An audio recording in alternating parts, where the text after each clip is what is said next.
Now, I know everyone here has played with Legos, either building cool cars or making cool Star Wars ships. Well, I have too, and let me tell you, it's awesome. But have you ever sat there and wondered, how are these little bricks made? It all started with a guy named Kirk Christensen from Denmark in 1932. Bored in his home, came up with a revolutionary idea called the Lego. Through trial and error, he found the material and methods on how to make them. From getting the plastic, designing the molds in the factories, to actually injecting the molds with the plastic. Well, today I'm going to teach you how a Lego is made from start to finish. First is the prep and the melting. According to allplastics.com article From Beads to Bricks by Jenna Jambeck, Lego bricks start off with a raw material called ASB plastic. This is what it looks like before it's melted. They come in little white beads that are either like white tan, or like clear. They're known for their strength, durability, and vibrant colors. The pellets come in those white or clear colors. They're sent to the factories on giant trucks, loads at a time. Once the trucks arrive, they're loaded into silos for storage. They'll sit there for months at a time, depending on how many they need. Once the factory decides it's time for a new batch of Legos, they use equipment to move them into the actual factory to be melted. Each batch is carefully colored and measured. And according to how it's made, the process of the melting requires zero help from people. They are distributed into many different machines with dies, or along with dies. The machines melt down the ASB to 232 degrees Celsius or 450 degrees Fahrenheit. Once the plastic has reached the ideal color and temperature, it is injected into metal molds.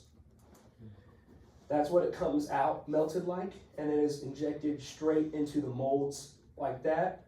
And they have thousands of different molds, either for the big 12 by 12 pieces or the little 1 by 1 pieces. They have pieces for all of it. The machine shapes, cools, and dispenses the Legos into tubs, all in under 10 seconds after it is melted. Once it is hardened and cooled outside of the mold, they are released onto a conveyor belt for inspection. They are inspected by machines for major imperfections. They have things like marbling, pieces like where pieces get combined on accident, or pieces like where they're missing chunks where they didn't have enough plastic, or just small imperfections like that. After that, the Legos are inspected by humans to pick out small details that the machines couldn't fix. And you need to take a second to understand how important that step is. Even the absolute smallest imperfections need to be removed because they can cause many problems in the machines that are making more Legos. Because if the machine is damaged, then all the soon-to-be Legos are going to mold and be damaged as well. Or when they are being molded, they're going to be damaged and ruined as well. The factories have what they call a reject pile. It is where all the Legos go that didn't quite make the cut. Well, according to Lego's official website, in 2024, only 4% of the reject pieces are actually thrown away, meaning 96% of the Legos that weren't good enough to be used were able to be melted back down into plastic form and were able to be reused as Legos later down the line. And according to RCR Wireless News, 2.16 billion Legos are made every 24 hours, from the small 1 by 1 pieces to the giant flat 12 by 12 as you see in the pictures. The Legos are then sent on another conveyor belt to a different part of the factory for the next process, which is sorting and distributing. The Legos are sent into rooms where people count them and make sure there are enough of each specific Lego to go around. According to Brick Nerd's article, All Things Lego, there are 5 main stages that go into just sorting Legos alone and packaging them. Once all of the Legos are distributed out evenly, they are packaged into small plastic bags. So once they're made and cooled and they've been inspected and all that, they go into a giant room that looks like that. And they go down a belt right through here, and they go like each individual one goes down in here, and then they get like to count them to make sure there's enough.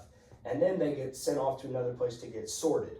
And they'll go in these little bags like this, or they have bigger bags like with specific pieces like like the hood pieces and all that, and then they are actually put into a box and all together with instructions, and that is what you can buy at the store. Yeah, once they are all packaged into the plastic bags, sealed and numbered, they are then put into their specific box like that and shipped to stores all across the world. So as you can see, it's not much of a difficult process as you might think. However, it takes many people and machines to create the perfect Lego we all know. It's still cool to think about the process of how different Legos are made. All of the different factories, different people, and equipment that goes into these little plastic bricks with different colors, shapes, textures, and all of these things, just for it to be bought for you and me, and made into something awesome. Thank you.